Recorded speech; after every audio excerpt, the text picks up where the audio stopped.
Hey everyone, and welcome to this explainer. Today we're taking on thermodynamics. Now, if just hearing that word gives you flashbacks to dense textbooks and totally confusing formulas, seriously, don't worry. We're going to tackle this through a totally different and honestly way simpler lens, financial accounting.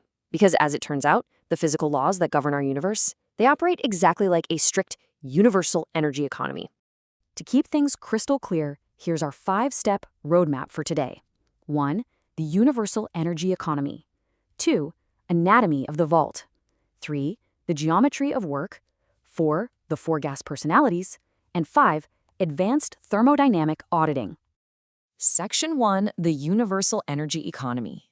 Let's balance the books. So think about this for a second. What if you could literally decode the physical universe just by balancing a checkbook? It sounds wild, right? But in thermodynamics, energy is the universal currency. Every single system out there, whether we're talking about the engine in your car or a massive distant star, it absolutely has to balance its books perfectly. There's no credit line here, and zero energy ever just gets lost. Okay, so let's dive into the rules of these banks. Just like a real bank has strict rules about who can deposit or withdraw cash, the universe uses system boundaries. First up, we've got open systems. These are the free-for-alls, allowing both mass and energy to flow in and out. Then there's a closed system. This one locks the mass inside, but energy can still move across the border. And finally, the isolated or adiabatic system. This is a total lockdown, absolutely zero transfer of mass or energy allowed. Now, governing all of this is the zero flaw. Think of it as the ultimate equalizer. It basically says that heat transfer completely stops once temperatures equalize. It's exactly like money flowing back and forth between accounts until the balances perfectly match. Once a system hits thermal equilibrium, all transactions freeze. And that brings us right to the first law of thermodynamics, which, no joke, is literally the universal accounting equation. Picture a pipeline. You've got your total heat input, or DQ. Think of this as your income. When heat is added to the system, it's positive cash flow. But where exactly does that income go? Well, it gets split two ways. First, it goes into DU, your internal energy. That's your savings account. When the temperature goes up, you're literally stashing away energy. Whatever is left over goes into DW, or work done. This is your spending. When a gas expands, it's doing work, right? It's spending its energy to physically push the world around it. Income equals savings plus spending. It is really that simple. Section 2, Anatomy of the Vault. Let's explain internal energy. Now you might be wondering, where exactly is this energy being saved? Interestingly enough, a molecule's physical shape actually dictates its vault space, which in physics we call degrees of freedom, or simply F. Let's break it down.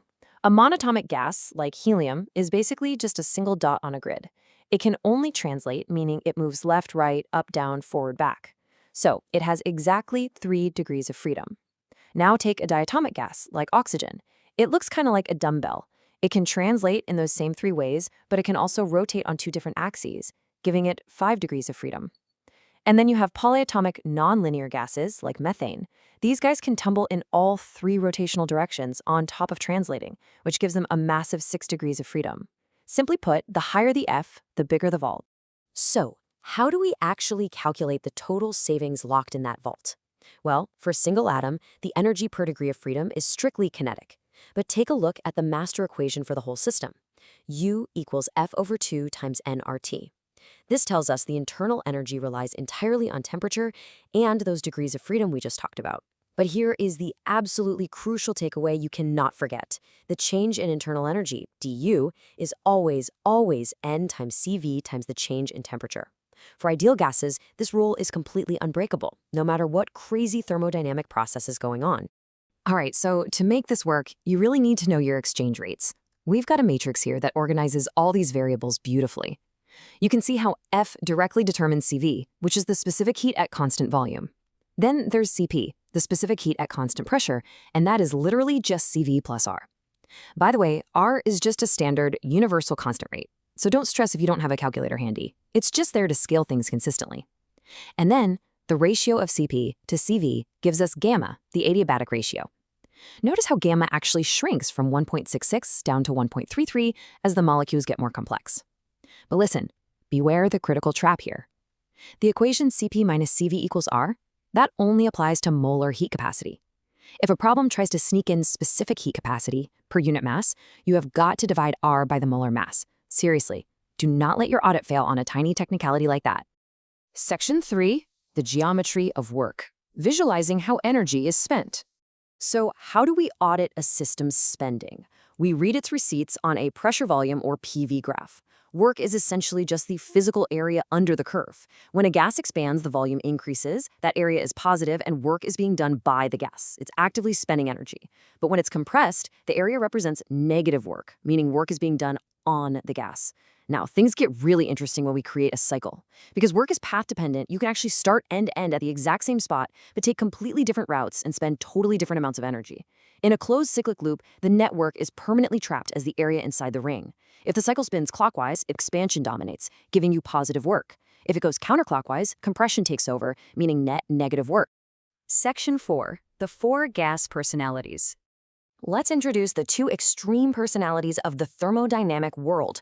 First up, we've got the spender mentality, which is the isothermal process. Here, temperature is strictly constant. This gas is basically told, do not save a single dime. Whatever heat income you get, you spend it entirely on work. Boom, gone. On the absolute opposite end, we have the hoarder mentality, the isochoric process.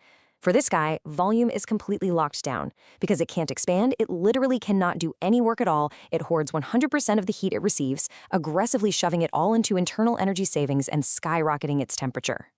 Let's map these personalities out visually on a PV graph. First are flexible gases. The isothermal spender slowly coasts down that nice curved line, never crossing paths with other isotherms. Right next to it is the isobaric process. Think of this one as the balancer. It keeps pressure constant, steadily expanding, and neatly splitting its heat income between savings and spending. But then we've got the stubborn gases. Check out the isochloric hoarder. It's just a straight, rigid vertical line. The volume doesn't budge an inch, so the area under the curve is a big fat zero. And finally, the adiabatic process. Remember, this one is completely isolated, so heat transfer is zero. To expand and actually do any work, it has to drain its very own internal savings, which sends its temperature absolutely plummeting down a super sharp curve.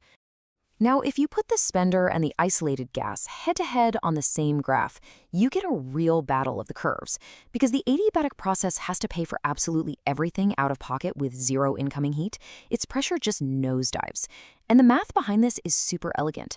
The adiabatic slope is exactly gamma times the isothermal slope, and since we know gamma is always strictly greater than 1, the adiabatic curve is relentlessly, inevitably going to be steeper than the isothermal curve, no matter how complex the gas molecule happens to be. Section 5. Advanced Thermodynamic Auditing. Okay, remember the isobaric process, our balancer gas from a minute ago? When heat comes in at a constant pressure, how does it actually decide what to stash in savings and what to spend on work? Well, there's a strict distribution engine for that. The fraction of heat saved as internal energy is always exactly 1 over gamma. And the fraction spent on work?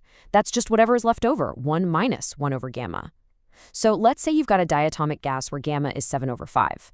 The math is beautifully simple. You just flip the fraction. 5/7 of the heat goes straight to internal energy, and the remaining 2/7 pays for the work. But what happens when you start mixing different gases together, like, say, a monatomic gas and a diatomic gas in the same tank? You can't just guess. You have to synthesize them properly. It's a strict 3-step audit. Step 1, you calculate the mixed degrees of freedom using a weighted average based on the number of moles. Step 2, you calculate the mixed CV.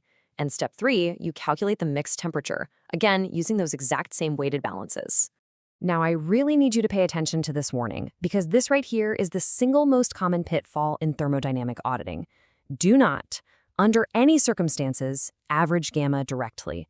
If you have 2 different gases, you absolutely cannot just add their gammas together and divide by 2. It will fail every single time. You literally must calculate the mixed degrees of freedom first, and then you plug that F mix back into the master formula to derive the true, mathematically sound mixed gamma. Okay, one final pro tip for you: decoding non-standard graphs. Auditors aren't always going to hand you a nice, easy pressure-volume chart. Sometimes they'll try to trip you up with a volume temperature or a pressure-temperature graph. So if you're looking at a VT graph where you have a straight line passing directly through the origin, pull up the ideal gas law, PV equals nRT. We know that V divided by T is only a constant when pressure is constant. So that straight line, it's secretly an isobaric process. The trick to remember is that the steeper the slope is, the lower the pressure. Now, what if you have a PT graph that does not pass through the origin? It has a y-intercept. That means pressure and temperature are not directly proportional, which means it is absolutely not isochoric. Since the ratio of P over T actually decreases as you move up that line, the volume is actively increasing the whole time. Don't let the graph play tricks on you. So we've cracked open the vault, we've audited the work, and we've met the distinct thermodynamic personalities. But I want to leave you with this one thought. How do these invisible accounting rules silently govern every single engine, refrigerator, and burning star in our universe? Next time you feel the heat radiating off a car hood or catch a breeze of expanding air, just remember, you're watching the universe itself rigorously balancing its checkbook. Thanks for joining me on this explainer, and keep your curiosity ignited.